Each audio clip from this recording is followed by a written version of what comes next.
안녕하세요. 저는 수원에서 살고 있는 30대 여자입니다. 여기서 올라오는 사연들을 듣다 보니 제 이야기도 한번 해보고 싶어서 이렇게 글을 써요. 다들 시댁과 갈등으로 스트레스 받으시는 것 같은데 저는 한 번도 그런 거 겪어본 적이 없습니다. 오히려 친정과의 갈등 때문에 고생을 많이 했어요. 제 이야기를 들으시고 많은 생각을 한번 해보셨으면 합니다. 저는 어렸을 때 평화로운 가정 환경에서 자라왔어요. 어머니와 아버지, 그리고 저, 이렇게 셋이서 화목한 가족이었습니다. 그런데 제가 어릴 적 저도 모르게 부모님이 이혼을 하셨고 얼마 후 아버지는 새로운 어머니를 데려오셨죠. 저는 그 뒤로 어머니와 연락 한번 하지 못했고 만난 적도 없습니다. 어머니가 보고 싶다고 때를 쓰면 아버지는 저를 혼내기 일쑤였고 새어머니가 이제 제 어머니라고 했죠. 어머니가 집을 떠난 건 슬펐지만 그래도 새엄마가 생겨서 다행이라고 생각했습니다. 그런데 새어머니는 저희 집으로 들어오면서 언니 한 명을 데리고 왔어요. 당시 외동이었던 저는 언니가 생긴다는 생각에 너무 기뻐서 언니와 친해지려고 했죠. 그런데 새언니는 제가 싫은 건지 저와 말 한마디 섞으려 하지 않았고 저를 피하는 겁니다. 다른 집 친구들은 언니와 같이 놀이터도 가고 공주놀이도 하면서 재밌게 노는데 저는 그런 걸 해본 적이 없어요. 매번 하자고 할 때마다 언니가 저를 무시했으니까요. 그런데 새엄마도 비슷했습니다. 아버지가 집에 계실 때는 저에게 살뜰히 챙겨주는 척을 했지만 집에 아버지가 없으면 아주 계모였거든요. 저보고 집안일 하라고 떠미는 건 물론이었고 새언니와 같이 저를 괴롭히셨습니다. 당시 초등학생이었던 저는 어린 나이부터 집안일을 하고 꾸지람을 들으면서 자랐어요. 처음에는 새로운 가족이 생겼다는 사실에 너무 기분이 좋았지만 현실은 콩쥐와 팥쥐였습니다. 항상 집에 들어가기 싫었고 당장 집에서 새엄마와 새언니를 내보내고 싶다는 생각밖에 없었죠. 그래서 아버지에게 제가 당했던 모든 일들을 다 말했습니다. 당연히 아버지는 친딸인 제 편을 들어주실 줄 알고 울분을 토해내듯이 말을 했죠. 그런데 아버지는 예상외의 반응을 보이셨습니다. 제가 아닌 새언니와 새엄마 편을 들며 저보고 참으라고 했거든요. 저는 그때 초등학생이었고 도움이 필요한 나이였습니다. 그런데 자기 딸이 가족들한테 괴롭힘을 당한다는데 저보고 참으라뇨. 그때 처음으로 아버지에게 배신감을 느꼈고 세상에는 제 편이 아무도 없다고 생각했습니다. 제가 이렇게 당하고 살아도 아버지는 제 편을 들어주지 않았으니 새언니와 새엄마는 아주 당당하게 괴롭혔어요. 아버지 옆에 있어도 저한테 이래라 저래라 하면서 집안일을 시켰죠. 아버지는 늘 옆에서 방관만 하시고 있었고 새언니와 새엄마를 말릴 생각이 없었습니다. 과연 제가 친딸이 맞는 건가 하는 의문이 들었고 매일같이 울면서 잠에 들었어요. 그렇게 몇 달을 살았는데 어느 날 아버지가 저에게 그러더라고요. 유학을 가라고 하면서 말입니다. 처음에는 아버지와 단둘이서 가자는 건 줄 알았는데 알고 보니 저 혼자 보내는 거더라고요.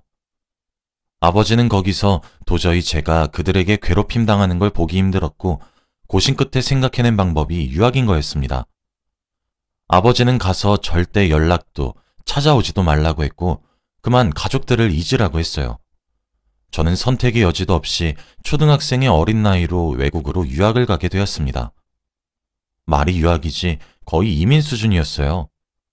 제가 공항에 가서 비행기를 탈 때까지 가족들은 배웅 한번 해주지 않았고 아버지 비서분께서 저를 데려다 주었습니다.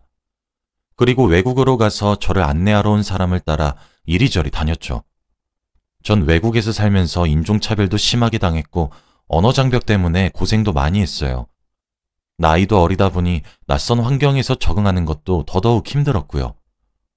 그래도 거기서 아버지와 새언니, 새엄마의 괴롭힘이 없으니까 살만은 하더라고요.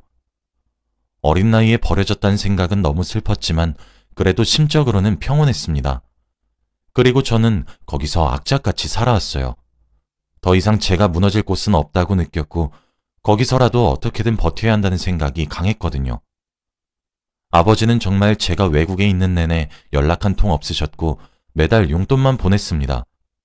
제가 없이 셋이서 행복하게 잘 먹고 잘 살고 있을 생각을 하니까 분하더라고요. 하지만 시간이 지나서 그들 앞에 떳떳하게 서기 위해서는 제가 여기서 잘해야 한다고 생각했습니다. 저는 거기서 20살이 넘어서까지 살았어요. 다행히도 어릴 때부터 좋은 노부부가 살고 계시는 곳에서 홈스테이를 해서 행복했습니다. 항상 저를 손녀딸처럼 여겨주시고 제가 잘 모르는 건 친절하게 다 알려주셨거든요. 거기서 정말 많은 도움을 얻었습니다. 아무것도 몰랐던 저에게 부모님 같은 역할을 해주셨던 분들이거든요. 거기서 10년이 넘는 시간 동안 살았고 저는 이제 나갈 때가 되었습니다. 그곳에서 살면서 대학교도 졸업했고 이제 취업까지 해서 혼자 살아야 했거든요. 저는 펑펑 울면서 자주 놀러 오겠다고 약속을 드린 후 외국에 오고 나서 처음으로 홀로서기에 도전했습니다. 그래도 저를 돌봐주셨던 노부부께서 제가 살 곳도 구해주시고 이리저리 도움을 많이 주셔서 몸만 들어가면 되었어요. 그리고 그동안 저도 외국에서 오래 살았기 때문에 외국 사람이 어렵지 않았죠. 저는 새로운 집에서 다른 직장인들처럼 출퇴근도 했고 평범한 일상을 살았습니다. 당연히 머릿속에 가족들을 잊은 지는 굉장히 오래되었고요. 그렇게 몇 년 동안 일을 하다가 드디어 제가 결혼할 남자가 생겼습니다. 같은 회사에서 일하던 상사인데 연애도 꽤 오래 했고 둘 다 30대가 다 되어가서 얼른 결혼을 하고 싶더라고요. 제가 동양인이어도 똑같은 사람으로 봐주는 이 사람이 너무 좋았습니다. 그리고 저를 너무 아껴주고 저에게 듬직한 이 사람과 평생 함께할 수 있다는 생각이 들었거든요. 그렇게 결혼을 약속했고 저는 시부모님이 될 분들에게 인사를 드리러 갔습니다. 과연 저를 좋게 보실지도 걱정이 되었고 혹시나 저희의 결혼을 반대하실까봐 너무 두려웠죠. 처음 예비 남편의 부모님 집에 갔는데 입이 떡 벌어졌습니다. 집이 궁궐 같았고 정원도 엄청 넓더라고요. 집에 들어가니 천장도 굉장히 높았습니다. 그리고 집에서 일하는 사람들도 많았죠. 한 번도 남자친구가 자신의 집안에 대해서 말한 적 없고 돈이 많다고 느껴본 적이 없습니다. 그런데 이런 집 아들인 것을 처음 알고 너무 놀랐어요. 남자친구도 저에게 이제서야 자신의 재력을 알려서 미안하다며 사과했지만 그건 귀에 들어오지 않았습니다. 이런 집안이면 저 같은 사람을 좋아할 리 없다는 생각에 결혼 허락은 물 건너갔다는 생각이 들었거든요. 우울한 마음으로 집 안으로 들어가서 인사를 드린 후 같이 식사 자리를 가졌습니다. 그런데 정말 놀랍게도 예비 남편의 부모님은 저를 너무 좋아해 주셨어요. 좋은 음식들을 다 저에게 권하시면서 먹으라고 하셨고 저를 딸처럼 살뜰히 챙겨주셨죠. 정말 오랜만에 느껴보는 따뜻함에 저도 모르게 눈물이 났고 겉모습만 보고 그분들을 판단했던 제가 한심하게 느껴졌습니다. 너무 죄송스럽고 할 말이 없더라고요. 그분들도 갑자기 우는 저를 보면서 당황했습니다. 저는 행복해서 우는 거라고 말씀드렸고 저희는 화기애애한 분위기에서 식사 자리를 마쳤습니다. 저와 남편은 결혼 허락을 당연히 받았고 천천히 결혼 준비를 하기로 결정했어요. 그런데 머릿속에서 과거의 아버지와 새언니 그리고 새엄마가 생각이 나더라고요. 그래도 결혼을 한다는 건 알려줘야 할 것 같아서 몇십 년 만에 아버지에게 전화를 했습니다.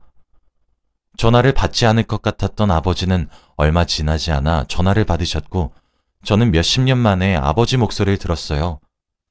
그리고 저는 아버지에게 결혼을 한다고 알렸습니다. 아버지라서 그런지 어떤 남자와 결혼하고 몇 살인지 등등 다 물어보시긴 하더라고요. 그런데 이야기를 하다가 새언니가 결혼했다는 소식을 알게 되었습니다. 저한테 말 한마디도 하지 않았고 청첩장 하나도 보내지 않고 결혼식을 올렸다고 생각하니까 조금 속상하더라고요.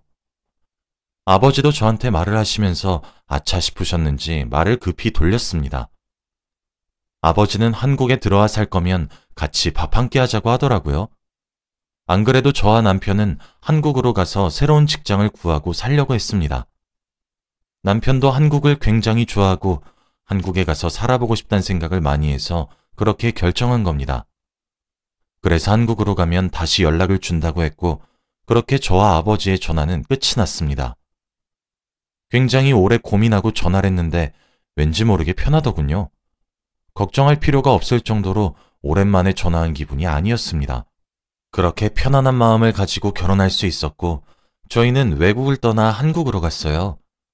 한국에서 얼추 자리를 잡고 여유가 있을 때 다시 아버지에게 연락을 드려 식사 자리를 갖기로 했습니다. 사실 남편과 시부모님에게 제가 자라온 가정 환경에 대해서 다 말했어요. 다들 저보고 그동안 힘들었겠다며 위로의 말을 해주었죠. 남편도 굳이 가족들 얼굴 다시 안 봐도 된다며 걱정을 해주었지만 저는 그동안 가족들이 어떻게 살아왔는지 궁금하기도 했고 아버지와 통화했을 때 혹시나 가족들이 저를 그리워하고 있지는 않은가 하며 조금은 기대를 했던 것 같습니다. 그리고 대망의 식사를 하기로 한 날이 되었고 저는 잔뜩 긴장을 한 채 남편과 같이 들어갔어요. 아버지와 새언니 그리고 새엄마가 다 저희를 쳐다보고 기다리고 있더라고요. 정말 오랜만에 봐서 반가웠는데 그들은 그렇게 보이지 않았습니다. 제가 와도 인사 한마디 하지 않았고 다리를 꼬고 팔짱을 낀 채로 제 남편과 저를 위아래로 훑고 있었거든요. 왠지 모르게 찝찝한 마음을 가지고 자리에 앉았습니다. 저는 그동안 어떻게 살았는지 이것저것 궁금한 걸 물어봤어요. 아버지는 무뚝뚝하게 제가 질문한 거에 대답만 하셨고 저와 남편에게 질문은 일절 하지 않았죠. 저나 다른 아버지의 무심함에 조금 서운하고 놀라긴 했지만 그래도 아랑곳하지 않았습니다. 예전과 저는 많이 달라졌거든요. 남편은 한국말이 서툴긴 하지만 그래도 얼추 알아들을 수 있었고 그때의 분위기를 파악한 것 같아요. 식사 도중에 제가 진땀 흘리고 있는 걸 아니까 제 손을 꼭 잡아주더라고요. 그때 그게 얼마나 의지가 됐는지 모릅니다. 아무튼 그렇게 식사 자리가 끝나고 해산을 하려고 했어요. 그런데 새엄마와 새언니가 저에게 처음으로 말을 하더라고요. 외국물 좀 먹고 잘 살았으면 돈이라도 보내던가. 딱 보니 네 남편 잘 사는 집 도련님 같은데 혼자 잘 먹고 잘 살면 되니? 내가 너 어릴 때 얼마나 귀엽게 키웠는데 이제 와서 양심 없이 부모 노릇 해달라는 거야? 정말 뻔뻔하다. 그리고 네 언니 결혼할 때 축의금 한번 보내지 않았으면서 우리가 가족이라고 할 수 있니? 새엄마는 저에게 이런 말을 했고 남편은 대충 상황 파악을 한 것처럼 보였죠. 아버지는 여전히 방관하셨고 한마디도 하지 않았습니다. 과거와 다르지 않은 상황을 보니까 제가 괜한 기대를 했나 싶더라고요. 그들이 자리에서 일어나고 남편이 저를 안아주었습니다. 그렇게 저와 남편은 집으로 돌아와서 다시 예전처럼 화목하게 살았어요. 원래라면 저 혼자서 며칠을 울며 지냈을 텐데 이제는 제 옆에 남편이 있으니 금방 훌훌 털어지더라고요. 그렇게 가족들 생각 하나도 안 하면서 행복하게 살았습니다. 저희 부부가 금슬이 좋아서 그런지 이렇게 사이가 좋아서 저희 사이에 아이가 생겼어요. 남편과 시부모님은 너무 축하해 주었고 저도 기뻐서 동네방네 자랑하고 다녔습니다. 아버지와 간간히 연락은 하고 지내는 사이였기 때문에 아버지에게도 알렸죠. 그런데 그게 화근이 된 건지 그날 새엄마가 전화가 오셨습니다. 네 언니 애 낳고 싶어서 시험관하면서 속상해하는 거 뻔히 알면서 하필 이때 애를 갖니? 저는 언니가 어떻게 살고 있는지 형부는 누구인지 하나도 몰라요. 그런데 대뜸 이렇게 전화 와서 화를 내니까 너무 당황스럽더라고요. 제가 언니 눈치를 봐가면서까지 임신을 해야 하나요? 처음에는 새엄마의 말을 무시하면서 넘겼지만 시간이 지날수록 막말이 더욱 심해졌고 새언니까지 저에게 개인적으로 연락이 와서 저 때문에 아이가 안 생긴다는 식으로 말하는데 너무 스트레스더라고요. 정신적으로 스트레스를 너무 많이 받았습니다. 남편이 제가 이렇게 힘들어하는 거 아니까 새엄마와 새언니 전화를 차단하고 전화를 받지 말라고도 했습니다. 그런데 또 아버지한테 저희 집 주소도 알아내셨는지 집으로도 찾아와서 혼내시더라고요. 저는 그때 새로 입사한 직장에 적응하느라 스트레스도 이만저만이 아니었는데 새엄마와 새언니까지 그러니까 환장할 노릇이었습니다. 매번 병원에 갈 때마다 의사 선생님께서 스트레스를 줄여야 한다고 할 정도였으니까요. 결국 이게 잘못되어서 제가 회사 복도에서 쓰러지고 말았습니다. 그때 거의 만삭일 때였는데 제가 걷다가 쓰러졌대요. 그리고 눈을 뜨니까 병실이었습니다. 일어나자마자 배 상태를 확인했고 다행히 배는 많이 불러 있더라고요. 그리고 바로 간호사를 불러서 상태를 확인했어요. 그런데 제 옆에는 누군가 제 손을 잡고 새근새근 잠을 자고 있었습니다. 바로 시어머니였어요. 외국에 있어야 할 시어머니가 제 손을 잡고 주무시고 있으니까 너무 놀랐습니다. 상태를 설명해 주시던 간호사분께서 말하시길 제가 쓰러지고 병원으로 실려갔다는 소식을 듣고 바로 외국에서 비행기를 타고 제일 먼저 달려와서 병원에 있던 내내 저를 간호하면서 병실에 있었다고 하더라고요. 그리고 다행히도 아이와 산모 둘 다 건강하다고 했습니다. 제가 쓰러진 이유도 스트레스 때문이라고 하더라고요. 저는 시어머니에게 너무 감사드렸고 눈물이 맺혔어요. 도대체 저 같은 게 뭐라고 이렇게 사랑해 주시는지 몰랐습니다. 제가 일어난 걸 아셨는지 시어머니께서 잠에서 깨신 뒤 저를 챙겨주시더라고요. 저는 괜찮다고 말하며 편히 주무시라고 했습니다. 그렇게 화기애애한 분위기 속에서 전화가 한 통 걸려왔어요. 바로 아버지 전화번호였습니다. 전화를 받으니 아버지가 아니라 새엄마더라고요. 제가 전화를 차단해서 아버지 전화번호로 건 것 같았습니다. 그런데 되게 의미심장한 말을 하더라고요. 너 쓰러졌다며? 네 남편이 연락 왔었다. 근데 아인 괜찮니? 유산은 안 됐고? 그렇게 쓰러졌으면 유산이 안 될 수가 없는데? 이런 말을 하면서 굉장히 유산을 원하는 듯한 말투로 말을 하더라고요. 그리고 나서 듣게 된 소식이 드디어 새언니가 임신이 되었다면서 축하하라고 하는 겁니다. 저는 언니가 임신이 되었든 말든 상관없었어요. 그들과 인연을 끊고 싶었거든요. 그러면서 저에게 네가 유산을 해서 우리 딸이 임신을 한 줄 알았는데 그게 아니었구나. 아무튼 우리 딸 애가 더 예쁜 건 확실하겠지? 라고 하며 유세를 떨더라고요. 저는 바로 전화를 끊었고 모든 얘기를 남편과 시어머니에게도 다 전했습니다. 다들 저보다 더 화를 내셔서 당장 그 가족들에게 전화를 하라 마라 하셨고 제가 그 상황을 말렸어요. 아무튼 저는 바로 다음날 퇴원을 했습니다. 퇴원날 제 생일이었는데 이런 상황이니까 조금 싱숭생숭하더라고요. 그런데 제가 이렇게 힘이 없으신 걸 시어머니가 아셨는지 한국에 잠깐 머물 집을 구해놨으니까 거기서 요양을 하라고 하는 겁니다. 거기서 편하게 며칠 묵고 바로 일을 시작하라고 했죠. 저는 너무 감사드려서 시어머니와 남편, 그리고 저 이렇게 셋이서 그곳에 갔습니다. 그런데 저는 들어가자마자 깜짝 놀라고 말았어요. 다들 제 생일인 것을 어떻게 알았는지 제가 들어가자마자 서프라이즈로 생일 축하를 해주시는 겁니다. 미리 와 계시던 시아버지가 생일 케이크 드시고 생일 축하한다고 해주시는데 저 그때 펑펑 울었어요. 가족들에게 한 번도 받아본 적 없는 생일 축하를 시부모님과 남편에게 받으니까 너무 기뻤거든요. 그곳에 들어가서 같이 웃으면서 케이크에 초도 불고 식탁에 앉아서 밥도 먹었습니다. 그런데 음식도 미역국에 불고기 등등 한국 음식으로 잔뜩 차려져 있는 거예요. 외국인 분들이셔서 이런 거 모르실 줄 알았는데 저는 그걸 보고 눈물이 더 심하게 났습니다. 알고 보니 한국인 셰프를 불러서 요리를 하셨다고 하더라고요. 그러면서 저에게 가죽 반지에다가 옷, 신발 등등 선물도 너무 많이 주셨어요. 한 가지도 아니고 여러 개라서 너무 놀랐는데 시부모님께서 제가 생각날 때마다 하나씩 사다 보니까 이렇게 많아졌다고 하더라고요. 저와 남편이 한국에 있어서 자주 만나지 못하니 매일 가지고 계셨대요. 그리고 딸이 없어서 해주고 싶은 게 많다고 했습니다.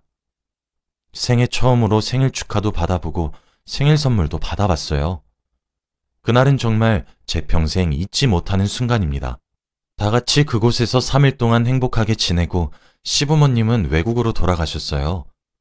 저와 결혼해준 남편도 너무 고맙고 저를 살뜰히 챙겨주시는 시부모님도 너무 감사했습니다.